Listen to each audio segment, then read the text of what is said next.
Hello and welcome to another edition of A Successful Transition from Monogamy to Open. And for the next few sessions, we are going to talk about the various barriers to success that cause a lot of ingrained beliefs that oftentimes we don't even realize are there until we start pulling them out or we start bumping into them. Like I said the other day, they're like little programs running in the background that oftentimes we're just not even really that aware of. But unfortunately, they cause us problems down the road.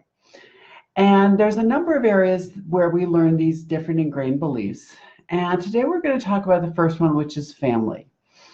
Family is the place where, for most of us, it all starts. Because your family, whether you had a very traditional family, an extended family, some other configuration, early on, these are the people that taught us things very directly and indirectly.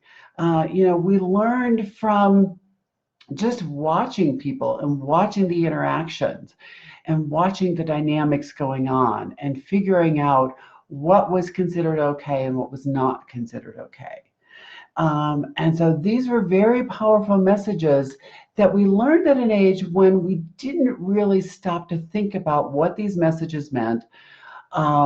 Did we agree with them? Did we not agree with them?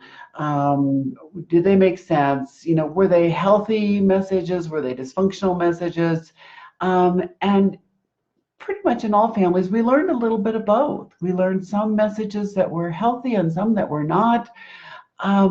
And so then when we're starting to then go on with our lives later on, it can be very fusing to kind of sort out through the mix which of these messages make sense, which of them are things that we want to incorporate in our lives, and which are things that we want to just say, no, that really doesn't, I don't, that doesn't apply to me, that I don't want to live that way.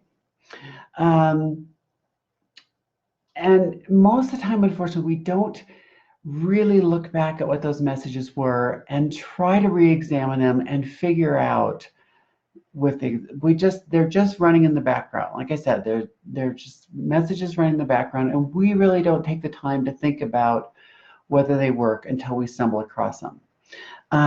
Take, for example, even things as simple as, masturbation or self-pleasuring.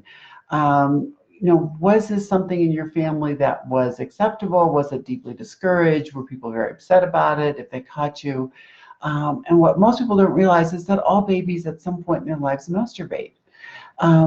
Because it's just a normal process as babies and toddlers are discovering their bodies, they're discovering, oh, if I rub this or I touch this, this feels good. And they just do, and it's a natural process. But it depends on what did the people in your family, how did they react to this? Did they react by slapping your hand and telling you that was bad, that was dirty, that was disgusting, don't touch yourself there, good kids, good boys, good girls don't touch themselves there? Or was it more of, honey, maybe you need to do that in your room. We don't do that in the living room in front of company, but that's fine if you want to go do that in your room. That can make a big difference on what type of messages you received. And then when you get in relationships as an adult, now you're also bombarded with what are your partner's family's relationships. Because even if you had positive relationships about things like sex and masturbation, your partner may not have. And so they may have their programs running in the background. And so what you think may be comfortable, they may be very uncomfortable with you masturbating. Do you find yourself hiding it from them because they're going to be upset if they catch you masturbating? What does it mean to them? What message, what is their perception? What messages are they bringing into your relationship from their family of origin? So that's why these things can get so complicated. So as we're going through these different areas, I want you to really think about what these different messages about sex and relationship styles, you start noticing, you start remembering. So it can be helpful to kind of journal a little bit and to take a piece of paper and draw a line vertically down the middle of the page. And on the left side, to start writing down the things you remember that you learned from your family.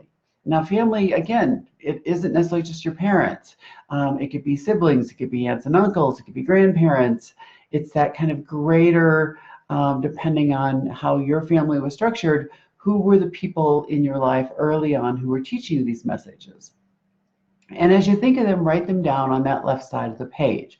We're going to get to the right side of the page later, but through each of these different steps that we're talking about, I want you to write those down, and so you can really start to think about them and process them. So next week we're going to talk about the next area, which are peers, our educational system, and society at large. So we're going to talk about those a little bit next Monday. So until then, have a great weekend, and I will see you then. Thanks so much for joining me. Bye.